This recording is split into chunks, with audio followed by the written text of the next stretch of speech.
uyning yonib ketishi, avtohalokatlar. Hammasi og'ir sinov va ular kutilmaganda keladi. Ammo ota-onalar jim kuzatayotgan yana bir xavf bor. Bolalarning telefonga o'tirib qolishi. Bu ko'pchilik ahamiyat bermayotgan eng katta fojiadir.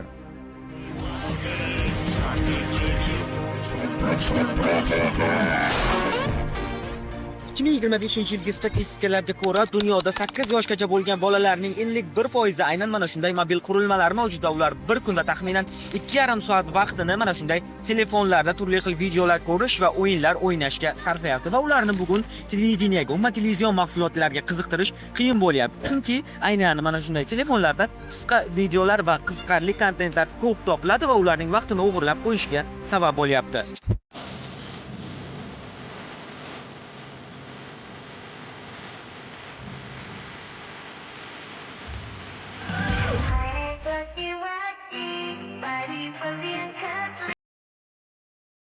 Va bu tendensiya o'zi bilan yangi trendda bo'lgan kasalliklarni ham keltirib chiqarayotgani sir emas. Bu esa hattoki yosh bolalar orasida gapirish, xalqona qilib aytganda tili chiqishi bilan bog'liq muammolarga ham sabab bo'lmoqda. Bola tayyor qolib multfilmlarni ko'radi, tayyor ovozni eshitadi, tayyor hamma narsani tayyor shablon asosida ko'radi va bolada mutlaqo ijodiy qobiliyat susayib ketadi. Texnologiya, axborot oqimi, qadriyatlar almashinuvi bugungi kunda bola har kuni minglab ta'sirini qabul qilyapti. Agar tarbiya kuchli bo'lmasa, bu muhitda yo'qolib qolish hech gap emas. Avvallari bolani ota-ona va maktab tarbiyalar edi. Hozir esa ijtimoiy tarmoq ham qo'shtirnoq ichidagi tarbiyachi. Bu esa ongli yondashuvni talab qiladi. Biz bugun faqat oilaviy masala emas, umummilliy masala, bola tarbiyasi borasida mutaxassislarga gapiring deymiz. Assalomu alaykum. Har bitta farzandni uni tarbiyasini loyiha sifatida ko'rish kerak. Oilaning muhiti bolani yo tarbiya qiladi, yo tarbiyasiz qiladi. Bola shaxsiyatining 70% 7 yoshgacha shakllanib bo'ladi. 4 ta ota-onani bittasi bolasiga namuna bo'la olmaydi. Ota roli ozginagina keyingi plankaga o'tdi. Men jazolayman o'sha otani, topasiz. To'g'ri, psixologiya ham shuda aslida. Yurishtirish o'ziga yarashmagan holatda u qanday tarbiya qila oladi? Tarbiya tugul e'tibor berib, eshitib berishni ham unutishadi. Biz o'zimiz telefonga qarama deyapmiz-ku, lekin kuni bilan o'zimizning qo'limizda telefon. Dastlabki savolim o'zi mana aqlli lekin tarbiyasiz inson baribir jamiyat uchun xavfli bo'lishi mumkin. Ya'ni shuning uchun bir tarbiya bilimdan oldin qo'yilyapti va bolaning xarakterini avvalo o'zi kim shakllantiradi? Men juda katta oilada katta bo'lganim uchun bizim oilamizda o'zi kutubxona, muzika xonasi, mehnat tarbiya xonasi hammasi belgilangan edi. Ko'chaga chiqish imkoniyati cheklanmagan edi. Lekin hamma imkoniyatlar yaratilgan. Yaratilgan. Oila shunaqa katta ensiklopedik joyki, shu oilaning muhiti bolani yo tarbiya qiladi, yo tarbiyasiz qiladi. Bugungi yoshlarimiz o'rtasidagi eng katta xato, xavf milliy mentalitetda saqlanib qolgan stereotip. Sen o'tir, nimani bilasan? Sen yoshing ulg'aymagan, sen umuman aralashma. Sen qiz bolasan, ertaga erga tep ketasan. Endi paradoks. Abu Ali ibn Sino tibbiyot qonunida alohida fiziologik savol o'sha tarbiyaga javob beryapti. Do'sti keladi oldiga, do'stim, farzand dunyoga keldi. Qancha bo'ldi? Voy, ancha bo'ldi. Qancha bo'ldi? 7 oy, 7 oyga kech qolibsiz deydi. Demak, bugun biz embriondan boshlashimiz kerak tarbiyani. Nimaga? Chunki muomala qilamiz, mushohada qilamiz, bir-birimizga gapiramiz, bir-birimizni eshitamiz, bola eshitib boradi. Aytamizki, maktab bor-ku, mahalla bor-ku. Yo'q. Oila tarbiyaning qudrati, oila tarbiyaning asosi. Demak, o'sha oldingi strukturaga, indikatorlarga qaytishimizga to'g'ri keladi. Bu kitob. Men har qanday IT bilan sporlashaman. IT programmasini ham kitob asosida olib kelindi. Agar kitob bo'lmaganda, bu bo'lmaganda kompyuter bo'lmasdi. Bu hamma gap mana shuni bazasini to'ldirish kerak. Ana shu yerda biz katta xato qilyapmiz. Qo'liga telefon berib qo'yapmiz, qo'liga bor. Yo'q, kitob. oldin ota onani o'zlari o'qib mushohada qilib, nimaga men dadam rahmatli 12 ta farzandmiz, 2 ta akademik, 6 ta doktor nauk, 3 tasi vrach, terapevt, xirurg va bittasi me'mor. Demak, bular o'zidan o'zi kelmadi-ku. Bugun oilaning indikatori, mexanizmi men emas, bizga aylanishi kerak. Ikkinchi indikatori, meni bolam ertaga inson bo'lishi kerak. Meni bolam jamiyatni zarar kunandasi emas, kuchli inson. Shart emas u akademik, professor, vazir, inson. Qaysi sohadan qat'iy nazar o'sha sohani mutaxassisi bo'ladi. Qiziqib, o'zi intilib, o'zi harakat qilib, xush u yerda ko'rgan mana. Fikrlariga qo'shimcha qiladigan bo'lsak, to'g'ri aytibdilar. Psixologik tarafdan qo'shimcha qiladigan bo'lsak, bola shaxsiyatining 70% 7 yoshgacha shakllanib bo'ladi. Bu ota-onadan modellashtirish asosida uni xulq-atvorini o'zlashtiradi. Ya'ni ota-onaning so'zini emas, uni xulq-atvorini, ya'ni sen buni qilishing kerak deb o'zi boshqa ish qilib o'tiradigan bo'lsa, o'shani endi aytmoqchiman. o'zlashtiradi. Ikkinchi savolim aynan shu edi. Ya'ni ota-onani so'zi kuchlimi yoki u shaxsiy namuna ko'rsatishimi? Hozir mana Jamila opa shu ikkinchi savolga ham javob berib ketdilar. Modellashtirish asosida o'ziga qabul qiladi bola. Shuning uchun ota-onaning o'zi yaqqol namuna bo'lishi juda ham kuchli ta'sir ko'rsatadi. Respublika ma'naviyat ma'rifat markazi tomonidan bir nechta loyihalar amalga oshirganmiz. Ulardan aynan biri ota-onalar mas'uliyati deb ataladi, bolalikdan boshlab tarbiya. Ya'ni biz 76,5 ming nafar ota-onalardan ijtimoiy so'rovnoma o'tkazganmiz. Qizig'i, ularni 85% faqat onalar. 15% respondentlargina otalar javob bergan. Bu ham jamiyatimizda eng katta muammolardan biri. Bundan tashqari, e'tibor berishli tarafi va eng achinarli hollardan biri 37% ota-onalarda, ya'ni har bir oilaning 3dan 1 ota-onasi bolasiga tarbiya berishda nima mumkin emas. Uyda qandaydir bir chegaralar yo'q. Chegara bo'lib hamki qonun qoidalar yo'q. Bu degani bola uyida bilganini qilib katta bo'ladi. Telefon o'ynaydimi, boshqa ish qiladimi? Bolaga berib qo'ysangiz kitob o'qimaydi. Конечно, telefon o'ynaydi yoki televizor ko'radi. Bundan tashqari, aynan 27% ota-onalar bolalariga qanday qilib shaxsiy namuna bo'lish haqida ma'lumotga ega emas yoki mas'uliyatsiz. O'zlari namuna bo'la olmaydi. Bu ham 4 ta ota-onani bittasi bolasiga namuna bo'la olmaydi. Bu ham jamiyatimizda eng katta muammolardan biri hisoblanadi. Va ota mehri, otani e'tibori bu keyinchalik farzand tarbiyasida juda muhimda. Farzandning shaxsiyatida muhim menimcha, to'g'rimi? Yana bitta narsa bor, qo'shimcha qilaman, kecha mana o'zimni okrugimda 500 ta ota-ona bilan men har oyda 2 marta ular bilan ochiq muloqot qilaman.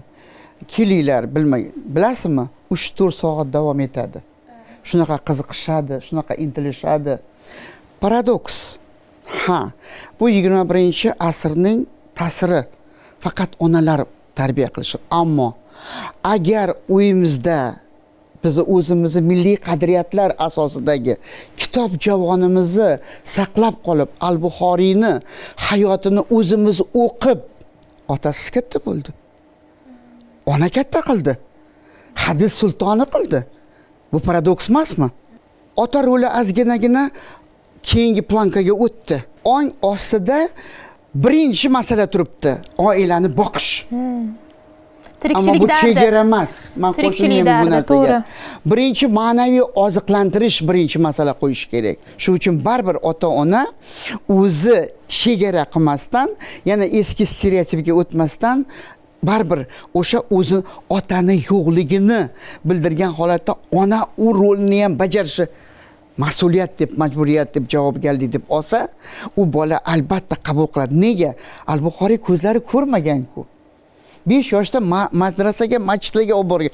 O'zlari Makkagacha olib borgan. Imkoniyatni yaratgan, ham ota bo'lgan, ham ona. Nima uchun? Yuqorida aytdingizki, milliy qadriyat.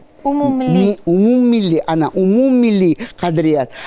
Umummilliy qadriyatda eng muhim vosita baribir mushohada, mutolaa, matematik mantiq birinchi o'rinni egallaydi. Bu matematik mantiqda baribir kitob asosiy rol o'ynaydi. Juda to'g'ri aytdingiz. Hozir mana Donyorbek aytgan tadqiqot yuzasidan bizda lavha bor, batafsil hozir shunda ko'rishingiz mumkin. Bola tarbiyasida mas'uliyat kimning zimmasida? Bu savol bilan O'zbekistondagi ota-onalar o'rtasida so'rovnoma o'tkazilgan. Natija esa kutilganidan ham qiziq. So'rovda qatnashganlarning aksariyati bola tarbiyasida asosiy mas'uliyat ona zimmasida deya javob bergan. Ayrimlar esa bu vazifani ota bilan teng bo'lishish kerakligini aytgan. Kam sonli respondentlar esa tarbiya faqat oila emas, balki maktab, jamiyat va muhitning ham umumiy mas'uliyati ekanini ta'kidlab o'tgan. So'rovnoma natijasi shuni ko'rsatdiki, ayollarimiz, ya'ni onalarimiz mas'uliyatli erkaklarga, otalarga qaraganda ancha mas'uliyatli ekanini bilib olishimiz mumkin. Nimaga bunday demoqchiman? Chunki so'rovnomada 65 mingdan ortiq ayol, 1300 dan ortiq erkak otalar qatnashdi. So'rovnoma tahlillari shuni ko'rsatdiki, eng achinarli holat shundaki, 35 mingga yaqin ota-onalar, ya'ni so'rovnomamizning 30% ota-onasi bolalarga nima mumkin yoki nima mumkin emasligini, aniq bir chegaralar yo'qligini, oilalarda qandaydir bir qadriyat yoki an'ana shakllanmaganini ko'rsatadi. Yana shunaqa bir salbiy holatga duch keldikki, javoblarni tahlil qilishimiz, ekspertlarimiz bilan shu tahlillarga qaraganda ota-onalarning aksariyati 25% dan ortiq ota-ona, ya'ni bu 11300 nafar ota-ona farzandiga o'zlari hali o'rnak bo'lmagan. Shu sababli endilikda tarbiya masalasida faqat bolalar emas, ota-onalarning o'zini ham o'qitish, bilim va ko'nikmalarni oshirish tashabbuslari yo'lga qo'yilmoqda. Psixologik treninglar, ota-onalar maktablari va maxsus seminarlar orqali farzand bilan to'g'ri muloqot qilish, bosim o'tkazmasdan tarbiyalash, zamonaviy muammolarga to'g'ri yondashish o'rgatilmoqda. Maktabning vazifasi ta'lim berish. Lekin mana shu jarayonda bizani ilmiy tadqiqot institutimizda bir qancha bo'limlar faoliyat yuritadi. Bu bo'limlardan masalan bittasi oila, mahalla, maktab bo'limi. Unda o'sha tarbiya jarayonida oilani, mahallani va maktabni o'rni o'rganiladi va tarbiyadagi nuqsonlarni bartaraf etishga oid metodik qo'llanmalar ishlab chiqiladi. Masalan, yaqinda akademikimiz Xolboy Ibragimov tomonidan ota-ona murabbiy degan metodik qo'llanma taqdim etildi. Xo'sh, ota-onalarni tarbiyalash nimaga kerak? Ular katta insonlar-ku. Chunki ota-onalar farzand tarbiya qiladi. Agar ularni o'sha pedagogik bilimi yetarli bo'lsa, farzandga o'sha kerakli tarbiyani bera oladi. Mutaxassislarning fikricha, baqirib tarbiyalangan bola qo'rqoq bo'ladi. E'tiborsiz ulg'aygan bola esa begonalashadi. Uni tushunib tarbiyalangan bola esa jamiyatga foyda keltiradi. Chunki kelajak avlod tarbiyasi bu faqat oilaning emas, butun jamiyatning ertangi kuni hisoblanadi.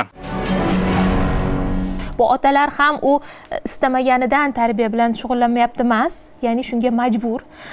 Ammo onalarda mana qarang, onalarda qolgan gap ham borda. Chunki mana bizga masalan mana karyera qilayotgan ayollarga ko'p hollarda masalan o'sha farzand tarbiyasi bilan shug'ullanayotgan onalar havas qilishadi-da, voy mana mazza qilib ishlab yuribsiz hozir. Biz hozir mana ishlay olmayapman hozir farzand tarbiyasi bilan. Men doim shunaqa ayollarga nima deyman? Siz hozir juda muhim loyihani ustida ishlayapsiz aslida. Siz uyda mana shu eng katta loyiha, hayotingiz davomida eng muvaffaqiyatli loyihani amalga oshirishingiz mumkin. Buni siz ishlab qilmasligingiz, qila olmasligingiz mumkin. O'sha har bitta farzandni, uni tarbiyasini mana shu loyiha sifatida ko'rish kerak. To'g'ri, ona ko'proq uyda farzand uchun tarbiyaga mas'ul, lekin otalar ham aytgandek foiz nima uchun pasayib ketdi? Maktabga otalar kelishadi, ayrim vaqtlarda farzandini olib ketish kerak. Biron kun bir qayergadir olib borish rejalashtirilgan bo'ladi. Qaysi sinfda o'qiydi deb so'rasangiz, qaysi sinfligini bilishmaydi. To'g'ri. Juda achinarli. Men jazolayman o'sha otani. Topasiz. Fojia. Telefonsiz topasiz, o'ylab ko'ring. Ataylab etmaysiz. Eslab ko'ring. Kim? Men masalan o'sha otani qaysi o'quvchini otasi ekanligini bilaman. Men har birini taniyman, masalan. Meni praktikamda ko'proq otalar bilan ishlayman. Otalarni ishlashga majbur qilaman. U farzandini tarbiyasidan xabardor bo'lishini xohlayman. Chunki onalar baribir mehribon, ozgina yon bosadi. Qo'shilaman. Baribir yon bosadi. Ruhiy jihatdan ham. Ruhiy jihatdan yon bosadi. Otasiga aytsa, u kaltak yeyishidan qo'rqadi yoki ko'proq qo'polroq munosabatda bo'lishidan qo'rqadi. Men endi u bolani otasidan kaltak yeyish uchun men murojaat qilmayman. Lekin ota sifatida farzandi qaysi darajaga kelganligini farzandi hozirgi kunda qanday xavfli bir jarayonda ekanligini men otaga aytish lozim deb bilaman. Endi siz ham Zamira opa tajribangizdan kelib chiqib shuni aytyapsiz-da, chunki otalarga aytganingizda shu samaraliroq bo'ladiki. Samaraliroq bo'lgan. Shuning uchun shuni talab qilasiz. Ya'ni otalar bilan gaplashishni, otalarga aytishni, mana shu kamchiliknimi, yutuqnimi, to'g'rimi? Shunaqa. Albatta biz har bitta o'quvchini yutug'ini ham aytamiz. Faqat kamchiligi haqida otalar bilan, onalar bilan gaplashmaymiz. Birinchi navbatda har doim biz chaqirganimizda birinchi yutuq tarafini aytamiz. Mana shu tarafda masalan, ya'ni tanqidni to'g'ri qabul qilishi uchun avvalo yutug'ini aytib turib, undan keyin kamchiligini aytasiz. Ta'limida kamchilik to'g'ri ketayotgan bo'lsa, psixologiya ham shuda aslida. Ya'ni yana bir narsa, ta'sir doirasi ham kuchliroq bo'ladi. Nimaga? Bizda o'zbek xalqida gap bor-ku, ya'ni gapirursa eti qotadi, urursa beti qotadi. Ya'ni farzand ona bilan ko'proq vaqt o'tkazadi va har kuni oyisidan gap eshitadi, kerak bo'lsa kaltak yeydi, lekin otasi bilan kamroq muloqotda bo'ladi. Shuning uchun otasini bir dakkisi tezroq ta'sir qiladi, chunki juda kam eshitadi otadan. Menimcha shuning uchun ham ta'sir doirasi kuchli bo'lsa kerak. Endi bizda ota-onalar o'rtasida so'rovnoma o'tkazganmiz. Bolaga tarbiyani kim berish kerak, maktabmi, ota-onami? Birinchi o'rinda ota-ona.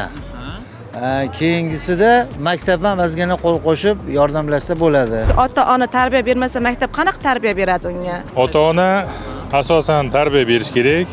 Maktabda o'qituvchilar asosan ham ta'lim berish kerak, ham o'zini yo'lida tarbiya ham berib borish kerak. Hamma jihatdan ota-ona, ta'lim bo'yicha maktab. Ota-ona o'sha uydagi har doimgi mana o'zimizning milliy tarbiyani berish kerak. Maktab avvalambor ilm berishda birinchi o'rinda turadi. O'rtoqlariga bog'liq, o'sha bolani, atrofdagi odamlarga bog'liq deb o'ylayman. Maktab hech qachon bizmaydi. Maktabda doim ularning o'zi javobgarligi boshqa bor. Maktabda o'quvchilar o'rtoqlari tarbiyasiz bo'lsa, tarbiyasi normal bo'lmasa buzishi mumkin.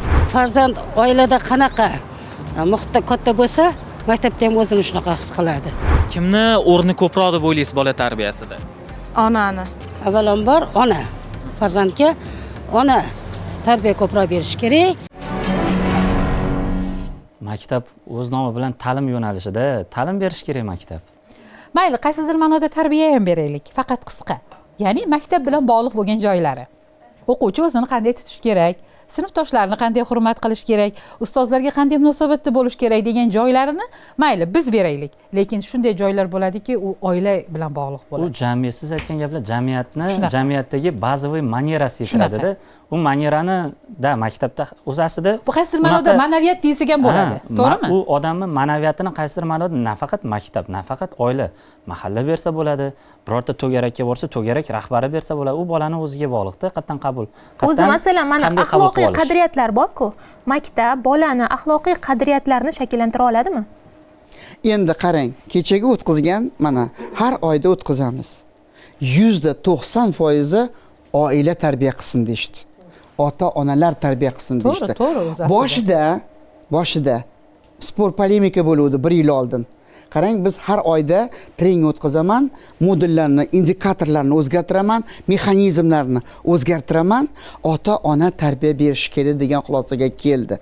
Ha, o'qituvchi ham tarbiya qiladi. Ming bor uzr so'rayman. Ba'zi o'qituvchilarni yurishtirish o'ziga yarashmagan holatda u qanday tarbiya qila oladi? Pedagogikani o'zini axloq uyi bor. Maktabgacha, maktab oliy ta'limda qadam qo'ygan inson agar o'zini eplolmasa, o'zini axloqiy manieralariga javob bera olmasa, bolani otadek, onadek sevish qurbi yetmasa, bosmasin. Bola maktabda faqatgina ijtimoiy hayotga tizimli ravishda tayyorlanib boradi. U yoqda o'rganadi raqobatni, adolatni, jamoa bilan ishlashni va kattalarga nisbatan, o'qituvchiga nisbatan hurmatni o'rganadi. Bu o'z navbatida bitta muammoni keltirib chiqarishi mumkin. Ota-ona tarbiyani maktabdan kutishi, oradagi hamkorlikka uzviy bog'liqligi emas va o'zini olib qochishi, masalan, ota-onalarni. Bu orada shu tarbiyadagi kamchiliklarni keltirib chiqarishi mumkin bo'ladi. Maktabda ota-ona bilan hamkorlik qay darajada yo'lga qo'yilgan? Ota-onalar bizga kelib asosan tarbiyasi, xulqida, atvorida salbiy oqibatlarda kelishadi, asosan psixologga uchrashadi. Unda avvalambor o'sha diqqatni o'ziga, ota-onaga yo'naltiramiz. Oilaviy muhit qanday? Emotsional muhit qanday? Bir-biringlar hurmat doirasi qanday? Bola chunki bular aytganlaridek ko'rganini qiladi. Ya'ni Chiroyli. avval o'zingizni isloh qilishingiz Nervoz. kerak degan. Ota onalar asosan nervoz holatda. Chunki mana shu globallashgan muhitda yashaymiz. Shunga hamma o'zi bilan o'zi ovora bo'lib qolib, hattoki bolaga e'tiborni ham tarbiya tugur e'tibor berib eshitib berishni ham unutishadi. O'smirlik paytida bo'ldi, katta bo'ldi deb o'ziga tashab qo'yishadi va yomon odatlarga, qaramlik, zararli odatlarga ruju qo'yishadi. Именно o'smirlik davrida-da. Maktabda o'qiydigan bolalarimiz bilan ota-onalar do'st bo'lishi kerak. Albatta, konflikt bo'lmasligi kerak. Mana shu 21-asr kasalligi meni kuchaydi. Meni bolam kuchli, meni bolam aqlli, meni bolam o'shunaqa bolalar tavba qildim. Men bolalar koloniyasida oyda 2 marta trening o'tkazaman. O'shanaqa bolalar o'sha yoqqa tushyapti. Men o'qituvchilarni bugun qahramon deb bilaman. Hammasini. Uyda ikkita bolaga kuchimiz yetmagan. Maktabda har eng kam 30 ta, 35 ta, 40 ta A, B, V, G, D, J, D maktablar. Bularning holatini ota-onalar ham 1 daqiqa, o'sha 5 daqiqa sinfga kirib ko'z oldiga keltirib, menda ekan-ku gunoh desa, konflikt elementlari tabiiy holat. Bola ham tarbiya oladi. Otam, onam aytdi-ku deydi.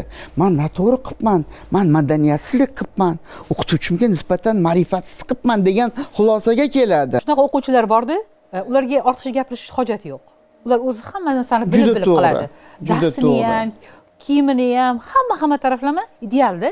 Uni oilasi bilan o'rganib ko'rsangiz, oilasi haqida ma'lumot bilan qanaqadir tanishib ko'rsangiz, oilaviy muhit o'zi shunaqa. Barakalla. Bilimli, ziyoli, odobli, urush yo'q, janjal yo'q, masalan, u bolaga hech qanaqa bir hozirgi zamonaviy tilda travma deyiladi, to'g'rimi? Juda to'g'ri. Hech qanaqa travma, jarohat olinmaganda oilada. Shuning uchun o'quvchi o'zini shunaqa chiroyli tutadi. Lekin shunday o'quvchilar bor, hayotdan juda ham nafratlangan, sizdan alamzada, doim kimdandir o'chini olish uchun harakat qiladigan oila.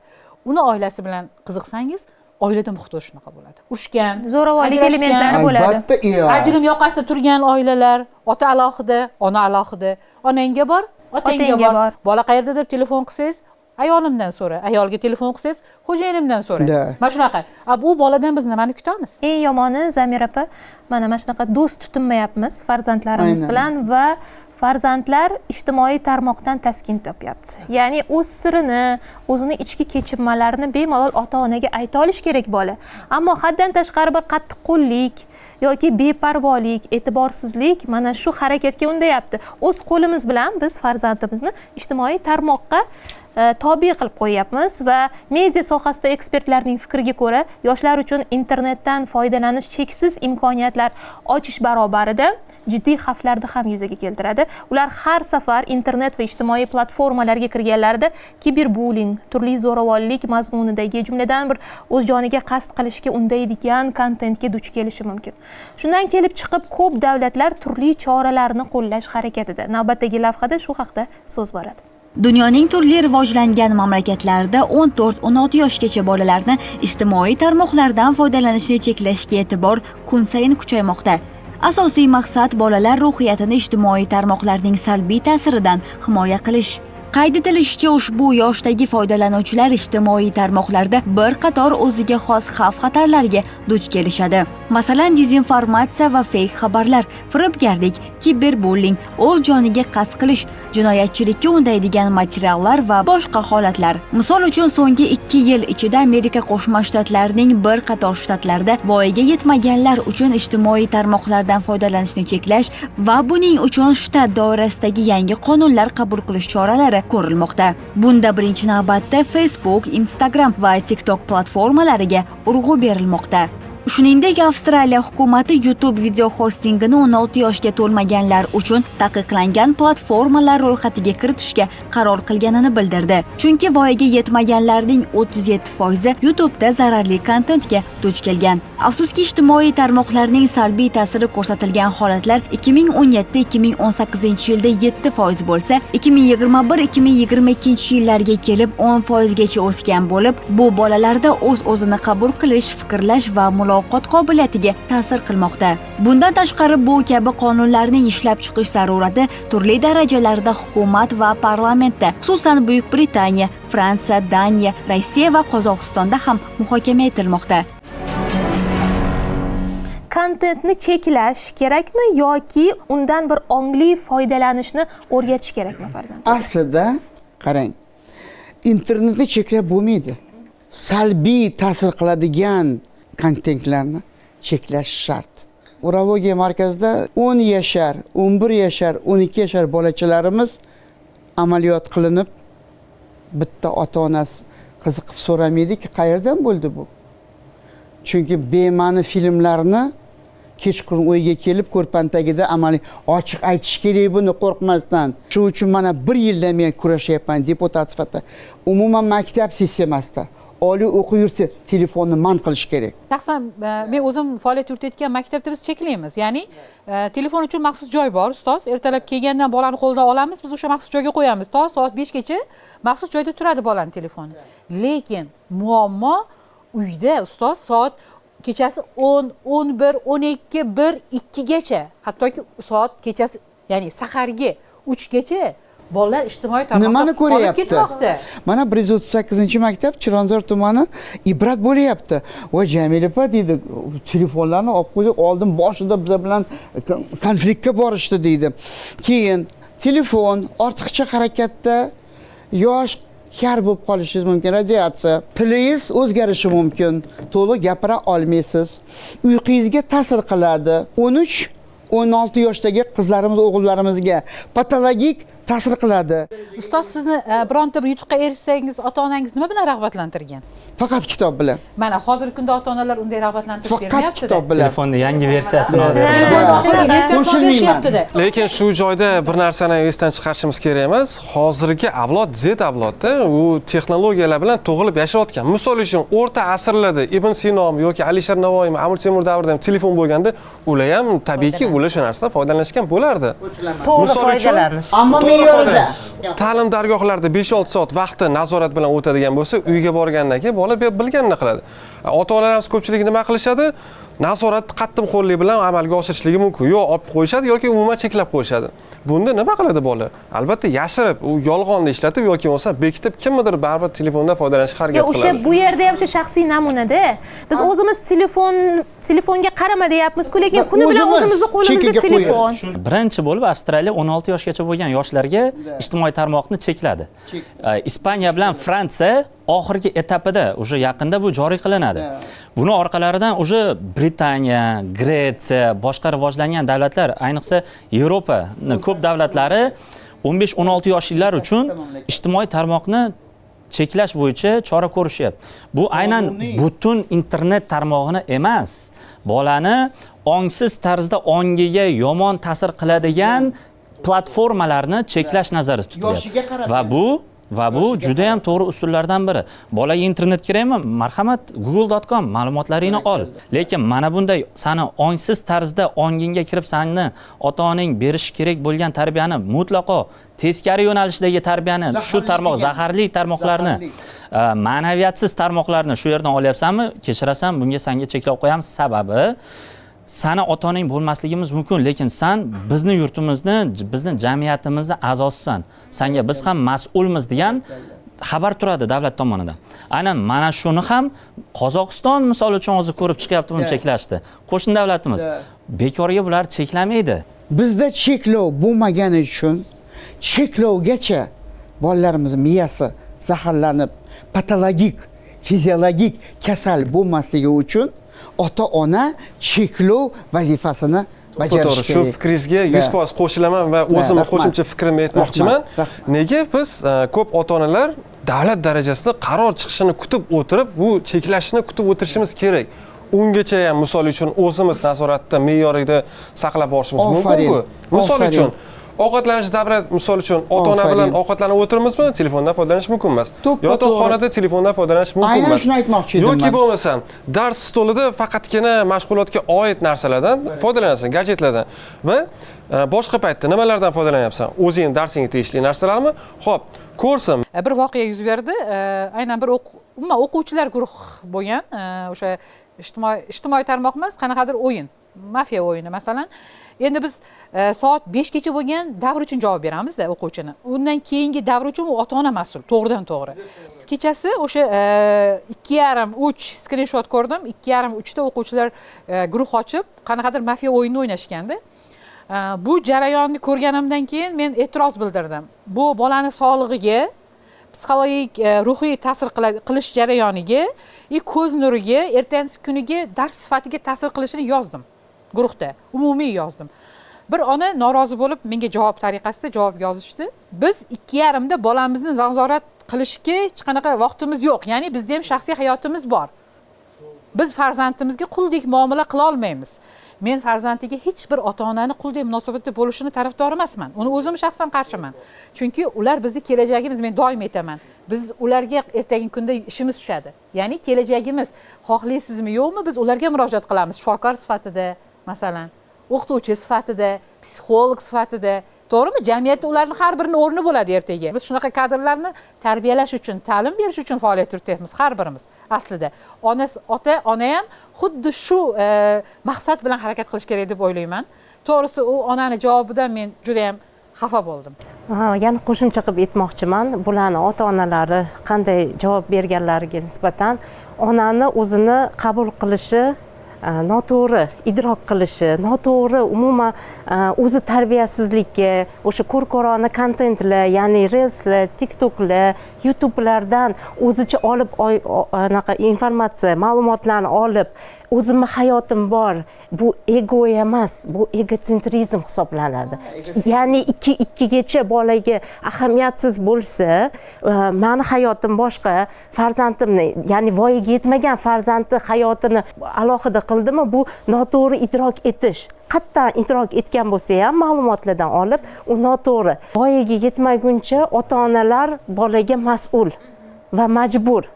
Qayoqdandir motivatorlar, psixologlar, psevdo psixologlar, chet el psixologlarini eshitib, ularni ma'naviyat, o'sha madaniyatini o'zimizga filtrlarsiz qabul qilganligi oqibati. Ona kattagina bo'lib turib axborotni o'zi uchun saralay olmayaptimi?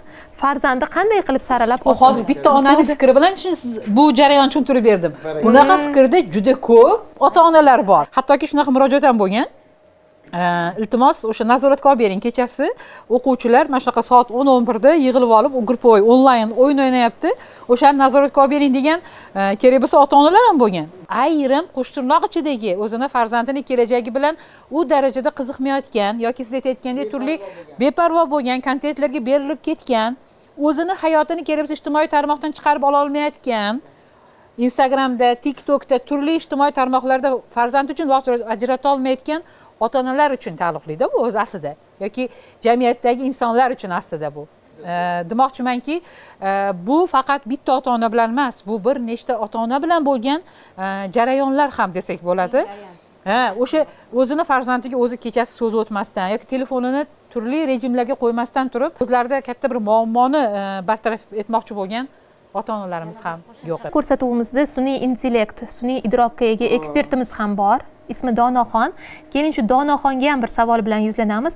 Nega farzandlar ota-onalarining gapiga kirmay qo'yyapti o'zi? Bolalarning ota-onasi gapiga kirmasligi ko'pincha tarbiya bilan bog'liq muammo sifatida baholanadi. Biroq bu holatning ildizi ancha chuqur bo'lib, u bolaning psixologik rivoji va oiladagi munosabatlar bilan chambarchas bog'liq. Har bir yosh davrida bola mustaqil fikr bildirishga intiladi. Ayniqsa, o'smirlik davrida ota-ona talablariga qarshilik ko'rsatish shaxs sifatida shakllanish jarayonining tabiiy qismi hisoblanadi. Kelishmovchilikning yana bir muhim sababi muloqot yetishmasligidir. Agar ota-ona bolaga faqat buyruq bersa va uning fikrini eshitmasa, bola o'zini tushunilmagan his qiladi. Natijada itoatsizlik, norozilik ifodasiga aylanadi. Shuningdek, haddan tashqari qattiq nazorat va doimiy tanbeh bolada ichki qarshilikni kuchaytiradi. Xulosa qilib aytganda, bolalarning ota-onasi gapiga kirmasligi ko'pincha tarbiyadagi muvozanatning buzilishi bilan izohlanadi. Muammoni jazolash orqali emas, balki tushunish, muloqot va ishonchni kuchaytirish orqali hal etish mumkin. Yakuniy savolim, yuqoridagi fikrlardan kelib chiqib, qanday tavsiyalarni bera olasiz? Bu ota-onalarga bo'lishi mumkin yoki bir ta'lim muassasalariga yoki hukumat uchunmi bir takliflarmi? shu mani fikrim xalqaro davlatlar, xalqaro rivojlangan davlatlar deylik, ular internetni cheklamayapti, ular ma'lum bir platformalarni cheklayapti. Menimcha buni ham davlat tomonidan ko'rib chiqsa asosli, lekin ota-onalarga keladigan bo'lsak, onalar kuni bor, nega otalar kuni yo'q? Nega otalar kuni yo'q? Nega otalar o'zini faqatgina uyga non olib kelish kerak, vazifani tushunmaslik kerak. Otalarni men buyuk avlodni otasiman, o'shanaqa avlod yetishtirishim kerak degan tushuncha ham bo'lish kerak. Oilani ustuni har bitta nafaqat o'g'il bolalar, qizlar ham o'zini otasini nima deydi, ideal ko'radi. Mani idealim bu mani otam. Onasi hech qachon otasi bergandagi hissiyot bera olmaydi. Ota beradigan tuzruklari, ma'lumotlari, tarbiyalari bolaga onanikidan menimcha kerak bo'lsa 2-3 barobar jiddiyroq tuyuladi va ona beradigan turkidan ko'ra ota beradigan turki kattaroq hisoblanadi va ana shundagina bola otasidan yana ham ko'proq motivatsiya oladi. Ya'ni bu nafaqat ijtimoiy tarmoqlarda, kitoblarda ham, balkim ijtimoiy tarmoqlarda ham, televizorlarda ham balkim ko'rsatuvlarni tez-tez qilib ko'rish kerak. Aynan otalarni farzand tarbiyasidagi mas'uliyatini oshirish mavzusida. Bugungi kunda ijtimoiy tarmoqlarga addiktiv xulq-atvordagi, ya'ni qaram bo'lgan bolalar juda ko'payib ketyapti. Buni sababi ijtimoiy tarmoqlarni o'ziga ta'sir doirasi, tortib olish effekti, vizualligi, musiqani ta'sir kuchi birdaniga bolani tortib oladi. Bu joyda ota-onalar bola uchun emotsional xavfsiz muhitni shakllantirish kerak. Bu qanaqa bo'ladi? Hech bo'lmaganda bir kunda 10 daqiqa bo'lsa ham haqiqiy hayot haqida suhbatlashish kerak. Sababi internetda yorqin hayot, ya'ni yaxshi hayot illyuziyasi juda ham ko'p bo'ladi. Buni analiz qilib olishni ota-ona o'rgatadi. Shu joyda hech bo'lmaganda bir kunda 10 daqiqa suhbat bolani 1 soatlik, misol uchun o'sha ota-ona bilan bo'lgan hissini beradi bolaga. Bolani yakka tarbiyachi emas, uyg'un tizim tarbiyalaydi. Ya'ni ota-ona mehr va asosiy qadriyatlarni beradi. Maktab esa intizom va bilimni shakllantiradi. Jamiyat esa dunyoqarashni kengaytiradi. Agar shu tizimdan bittasigina uzilsa, tarbiyada bo'shliq paydo bo'ladi. Ota-ona befarq bo'lsa, maktabning kuchi yetmaydi, maktab sust bo'lsa, ijtimoiy tarmoqlar bu bo'shliqni o'z qoidasi bilan to'ldiradi. Xullas, tarbiya bu vazifalar taqsimoti emas, mas'uliyat hamkorligidir. Faqat uyg'unlik bo'lsa, natija bo'ladi. Gapiringda bugunga yetarli. Keyingi dasturlarimizda muhim mavzular tahlilida ko'rishguncha xayr, salomat bo'ling.